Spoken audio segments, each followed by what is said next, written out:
को सस्सी को मेरे जख्मों की तला नहीं देनी चाहिए थी।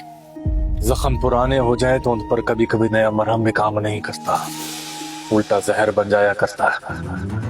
मैं तो आप लोगों को भी मशवरा देता हूँ कि फिलहाल उस लड़की से सुलह की डील कर लें। वो कल की लड़की हमें मात पे मात दे रही है, कैसे? मुझे ये कहने दो कि तुम मेरी एक्सपेक्टेशन से ज्यादा होशियार और चालाक हो।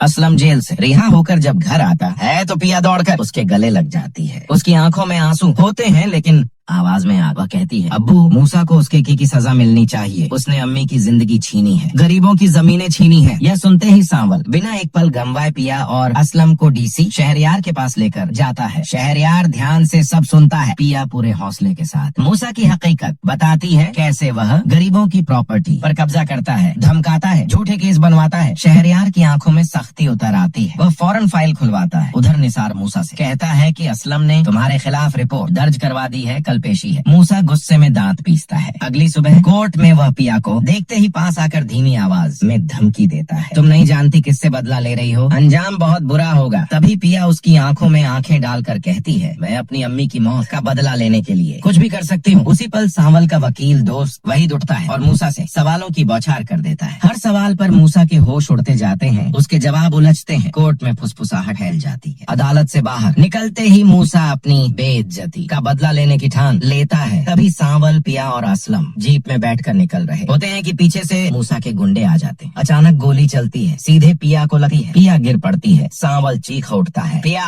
वह उसे बाहों में उठाकर फौरन अस्पताल भागता है। डॉक्टर बताते हैं कि बहुत खून बह चुका है, तुरंत ब्लड चाहिए। सांवल बिना सोचे कहता है, मेरा खून चेक करो। रिपोर्ट आती है, ब्लड मैच। वह पिया को खून देता है। उसकी आंखों से आंसू टपकते हैं, होंठों पर बस एक दुआ। इसी बीच असलम अस्पताल पहुंच जाता है। उधर लुबना आलियार को कॉल कर बताती है कि रिया को गोली लगी है। आलियार घबराकर घर से निकलने ही वाला होता है कि ड्राइंग रूम में अपने अब्बू की बातें सुन लेता है। निसार से फोन पर कह रहे होते हैं कि पिया की जान बचना मुश्किल है। आलियार सन्न रह जाता है, कमरे में चला जाता है, खुद से लड़ता है, मेरे अब्बू इतना भी कर सकते हैं। उसका भरोसा टूटता है। अस्पताल में डीसी शहरयार अपनी पत्नी सस्सी का चेकअप करवाने आए होते हैं। सांवल को देखकर पूछते हैं तो वह सारी बात बता देता है। मूसा के बंदों ने गोली मारी। शहरयार का अंदाज बदल जाता है। वह दबंग कार्रवाई का हुक्म देता है। पुलिस कुछ ही देर में उस गुंडे को पकड़ लेती है जिसने गोली चलाई थी। पूछताछ में नाम उगल दिया जाता है, मूसा। अगले दिन पिया मीडिया के सामने आती है। कैमरे, माइक, फ्लैश सब उसकी तरफ। वह साफ कहती है कि मूसा ही उसकी अम्मी की मौत का कातिल है और गरीबों की जमीनें हड़पने वाला माफिया है। ये सुनते ही खबर सोशल मीडिया पर आग की तरह फैल जाती है। अदालत में सबूत पेश होते हैं, कॉल रिकॉर्ड्स, जमीनों के कागज, गवाह। जज फैसला सुनाते हैं, मूसा को 10 साल की सजा। पुलिस उसे हथकड़ियों में ले जाती है। उसका रुतबा मिट्टी में मिल जाता है। पिया सस्सी के पास जाती है, आंखें भरकर कहती है, अगर आप और शहरयार साहब साथ न देते तो मुझे इंसाफ कभी नहीं मिलता। सस्सी मुस्कुराकर कहती है, अब देर मत करो, सांवल से शादी कर लो, वह तुमसे सच्ची मोहब्बत करता है। पिया धीमे से कहती है, शायद मैं भी। घर लौटकर असलम सांवल को बुलाता है और कहता है, अब और इंतजार नहीं, पिया से निकाह कर लो। अगले दिन मौलवी साहब आते हैं। घर में सादगी भरा माहौल। सवाल होता है, पिया बिनते असलम, क्या आपको ये निकाह कबूल है? पिया की आवाज कांपती है लेकिन साफ कबूल है। फिर सांवल, कबूल है। दुआओं के साथ निकाह मुकम्मल हो जाता है। उधर आलियार सच जानकर पाकिस्तान छोड़कर अमेरिका चला जाता है, अपने गुनाहों की छाया से दूर। 1 साल बाद सांवल और पिया के घर बेटे की किलकारी गूंजती है। पिया बच्चे को सीने से लगाती है। सांवल की आंखों में सुकून उतर आता है। इंसाफ, मोहब्बत और नई शुरुआत के साथ कहानी एक उजाले